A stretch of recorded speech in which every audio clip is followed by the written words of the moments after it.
Hello दोस्तों। तो चलिए आज के मार्केट को हम समझते हैं और एंट्री बनाने के रीजन को हम देखते हैं।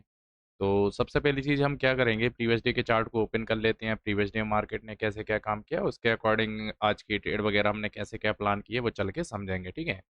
मॉर्निंग में क्या हो रहा था कि मार्केट, प्रीवियस डे में क्या हो रहा था कि मार्केट ने साइडवेज टाइप का ही मोमेंटम करते हुए मार्केट ने डाउन साइड की ही जा करके क्लोजिंग दी हुई है, ठीक है। इन सबको देखती हुई मार्केट में कौन लोग काम करने वाले हैं, सिर्फ और सिर्फ सेलर्स, ठीक है। और इन लोगों के एसएल्स वगैरह देखे जाए ना, तो कहीं इस लेवल के आसपास में देखने को मिल जाएंगे, इस लेवल के आसपास में देखने को मिल जाएंगे सेलर्स के जो एसएल, ठीक है। तो चलिए आज की ट्रेड वगैरह हमने कैसे क्या प्लान किए वो चल के समझेंगे, ठीक है। मार्केट क्या करता है कि गैप अप ओपन होता है, गैप अप ओपन होने के साथ में मार्केट 24,300 के साइकोलॉजिकल नंबर को निकालता है और बढ़िया ग्रीन कैंडल बनाता है। जैसे ही बढ़िया मार्केट ने ग्रीन कैंडल बनाई, तो इसमें सिर्फ और सिर्फ कौन लोग एक्टिवेट होंगे, बायर्स, क्योंकि सेलर्स के एसएल कट रहे हैं और बायर्स इसमें एक्टिवेट हो रहे हैं, क्योंकि 24,300 के साइकोलॉजिकल नंबर को निकाल चुका था मार्केट। और इसके अलावा मार्केट ने जो छोटे मोटे लेवल्स वगैरह थे प्रीवियस डे के, उन लेवल्स वगैरह को भी मार्केट ने अच्छी तरीके से निकाला हुआ है कहीं इस लेवल के आसपास में, ठीक है। तो इन सबको देखते हुए मार्केट में सिर्फ और सिर्फ बायर्स ही काम करने वाले थे। मॉर्निंग में क्या हुआ है कि हम कहीं न कहीं डिसाइड कर रहे थे कि हम बैंक निफ्टी में एंट्री बनाएँ या निफ्टी के अंदर एंट्री बनाएँ।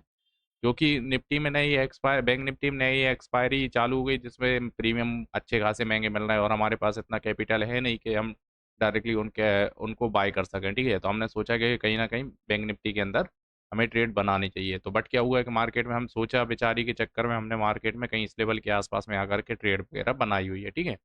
उसके बाद में सेकंड कैंडल पे ही मार्केट में सेकंड थर्ड कैंडल पे हम मार्केट से बाहर हो गए। उसके बाद में फिर री एंट्री बनाई, क्योंकि मार्केट डाउन साइड जाते हुए दिख रहा था, इस वजह से जे रैंडमली एंट्री बनाई हुई है, ठीक है। उसके बाद मार्केट ने कुछ टाइम बाद हमारा इसमें एसेलेरेट कर दिया। जैसे ही मार्केट ने क्लियर कंफर्मेशन और रिजेक्शन जो अ,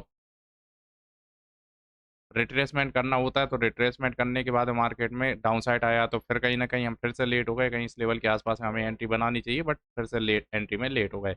इस लेवल के आस-पास में एंट्री बनाई, जो कि पिछले दिनों में हम कुछ गलतियाँ करते आ रहे हैं, वो की वही सेम गलतियाँ अभी भी कर रहे हैं।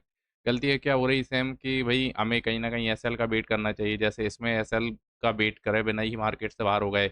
इसमें हमने प्रॉपर्ली एसएल को तो ले लिया, बट इसमें हमें एसएल को वेट करना चाहिए ऐसे लेट होने का। उसके बाद में मार्केट में हमें कहीं न कहीं अच्छा खासा प्रॉफ़िट देखने को मिल जाता है, क्योंकि अगर एसएल हिट होने से पहले-पहले अगर हम नहीं निकलते ना, तो कहीं न कहीं कोई दिक्कत ही नहीं होती, क्योंकि हमारा एसएल हिट हुआ ही नहीं है। देन मार्केट ने डाउन साइड का मोमेंटम अच्छा खासा किया हुआ है, ठीक है।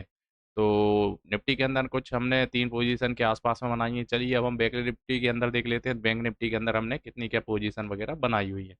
बैंक निफ्टी को अपन ओपन करेंगे। तो मार्केट में कुछ एसएल्स वगैरह हिट होने के बाद में बैंक निफ्टी के बाद में उसके बाद मार्केट कहीं इस लेवल के आसपास में सपोर्ट लेते दिख रहा था। सपोर्ट लेने के साथ-साथ मार्केट ने क्या किया था कि कहीं न कहीं रिजेक्शन कैंडल बनाई हुई थी। रिजेक्शन के बाद मार्केट अपसाइड निकला हुआ है।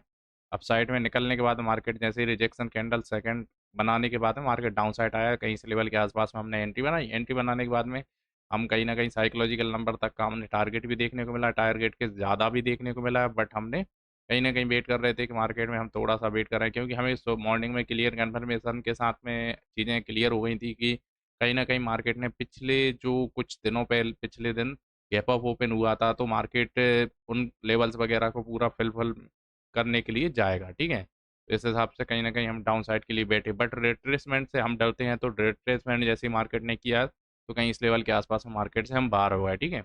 उसके बाद देखा जाए ना, तो कहीं इस लेवल के आस-पास में फिर से हमने री-एंट्री की। री-एंट्री करने के बाद में भी हमने सेम मिस्टेक की। मिस्टेक क्या की कि हमें एसएल का वेट करना चाहिए, मार्केट ने एसएल वेट नहीं किया। देन मार्केट में अच्छा खासा मोमेंटम हुआ है, ठीक है? इसमें भी वेट करते तो कहीं न कहीं हमें अच्छा खासा टारगेट देखने को मिल जाता है।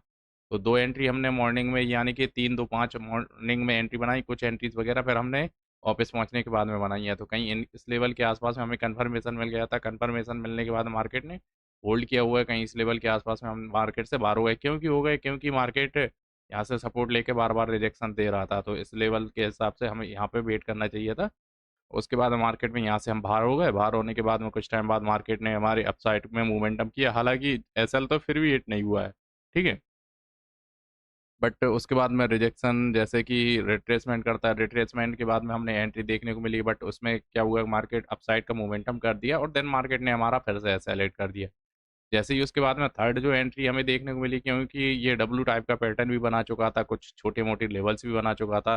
तो इन लेवल्स को ब्रेक कर चुका था मार्केट कहीं न कहीं, इस लेवल के आसपास में हमने एंट्री बनाई। एंट्री बनाने के बाद में कुछ टाइम थोड़ा बहुत लॉस भी दिखाया, लॉस दिखाने के बाद मार्केट ने कंटिन्यू डाउन साइड का मोमेंटम किया। ये जो मार्किंग की गई है ना, ये जो लेवल है, ये हमारा प्रीवियस डे का जो कि गैप अप ऊपर करके नहीं, जो गैप छोड़ के गया था, उसको फिल करने के लिए मार्केट आया हुआ था। तो ये गैप वाला लेवल का जो नंबर था, साइकोलॉजिकल नंबर नहीं, सॉरी, लेवल ही था, ठीक है? तो उस लेवल को कंप्लीट किया, देन मार्केट में इस लेवल के आसपास में हम मार्केट से बाहर हो गए, क्योंकि हमें क्लियर था कि मार्केट यहाँ से ज़्यादा नहीं गिरेगा, क्योंकि गैप फिल हो गया। गैप के बाद मार्केट अब जाएगा ही कहाँ, क्योंकि कंटिन्यू डाउन साइड का मूवमेंटम कर रहा है। तो इस हिसाब से मार्केट को अब अप साइड का मूवमेंटम भी आ जाना चाहिए, जो कि मार्केट यहाँ पे या तो होल्ड कर सकता है या अप साइड का मूवमेंटम कर सकता है, ठीक है? तो ऐसा रहा आज का दिन। नंबर ऑफ ट्रेड वगैरह देखी जाए तो हमने 8 ट्रेड के आसपास में प्लेस किए हैं। तो चलिए नंबर ऑफ ट्रेड वगैरह भी चेक कर लेते हैं एक बार। तो नंबर ऑफ ट्रेड देखते हैं, तो नंबर ऑफ ट्रेड जिसमें हमारे 3 रिजेक्ट ऑर्डर हैं, तो 3 रिजेक्ट ऑर्डर हटाने के बाद में हमें जो एंट्रीज वगैरह देखी गई हैं, 8 एंट्री के आसपास में हमने बनाई हुई हैं, ठीक है? चलिए दोस्तों, तो आज का प्रॉफिट एंड लॉस को चेक कर लेते हैं। तो प्रॉफिट एंड लॉस क्या निकल के आया, वो चल के चेक करेंगे। तो आज का जो प्रॉफिट निकल के आया, वो आया हमारा 2963 रुपये के आसपास का, ठीक है? तो आज का जो प्रॉफिट रहा, वो 2963 के आसपास का रहा है। तो चलिए दोस्तों, अब एक बार चल के हमारे डे रूल्स वगैरह चेक कर लेते हैं। तो डे रूल्स वगैरह चेक करते हैं। तो डे रूल्स में हम पहला रूल्स देखते हैं, जो कि नंबर ऑफ 3 ट्रेड के आसपास में प्लेस करना रहती है, बट हमने 8 ट्रेड के आसपास में प्लेस कर दी, इस वजह से हमने इसमें रेड सिंबल दिया हुआ है, ठीक है? उसके बाद बात कर लेते हैं हम एसएल की। तो एसएल हमें 900 रुपये तक का देखने को ही नहीं मिला, उससे पहले ही हमें टारगेट्स वगैरह और कुछ प्रॉफिट वगैरह निफ्टी के अंदर छोटे-मोटे प्रॉफिट भी बुक कर लिए थे, जो कि 200 रुपये, 300 रुपये के आसपास में थे, ठीक है? बट उसके साथ-साथ में एक चीज़ और देखी जाती है कि कहीं न कहीं हमारे पास में छोटा कैपिटल होने की वजह से हम बैंक निफ्टी में अच्छे से काम कर पाएँगे, क्योंकि हमारी मिस्टेक्स वगैरह ज़्यादा हो रही हैं, तो हमारे एसएल्स वगैरह बड़े नहीं होंगे। तो हम कहीं न कहीं कोशिश करेंगे बैंक निफ्टी के अंदर ही ट्रेड वगैरह बनाएँ, और उसके अलावा जो हमारी मिस्टेक्स वगैरह करते आ रहे हैं, होल्डिंग वाली मिस्टेक है सबसे मेन चीज़, जो कि हमें एंट्री बनाने के बाद होल्ड करना चाहिए, और विदाउट एसएल हमें मार्केट से बाहर नहीं होना चाहिए। तो कोशिश करेंगे अगली दिन अगली सुबह से, तो जो कि बिल्कुल क्लियर हो सके कि मार्केट में हमें कहीं न कहीं सही तरीके से काम कर पाएँ, ठीक है? टारगेट की बात की जाए ना, तो टारगेट हमें ईज़िली देखने को मिल गया था, इस वजह से हमने ग्रीन सिम्बॉल दिए हुए है। डायरेक्शन की बात की जाए ना, तो डायरेक्शन हमारा सभी ट्रेड के अंदर बिल्कुल क्लियर है, क्योंकि डायरेक्शन हमारा मॉर्निंग में ही क्लियर हो चुका था, ठीक है? 10 आप नो ट्रेड आफ्टर 10 एएम, तो हमने 10 बजे के बाद में भी कुछ ट्रेड वगैरह पंच किए, जो कि 3 ट्रेड के आसपास में किए। एंट्री की टाइमिंग की बात की जाए ना, तो मॉर्निंग में जो हमारी एंट्री हुई थी ना, वो एंट्री हमने लेट की थी। कहीं इस लेवल के आसपास में एंट्री बनानी चाहिए, बट हमने इस लेवल के आसपास में एंट्री बनाई हुई थी, ठीक है? उसके बाद में कुछ वेट करना चाहिए रिट्रेसमेंट का, तो रिट्रेसमेंट के आसपास में हमें एंट्री बनानी चाहिए, बट हमने उससे पहले ही एंट्री वगैरह बनाई हुई है, ठीक है? तो चलिए दोस्तों, आज के मार्केट को यहीं पर क्लोज़ करते हैं। Thank you so much.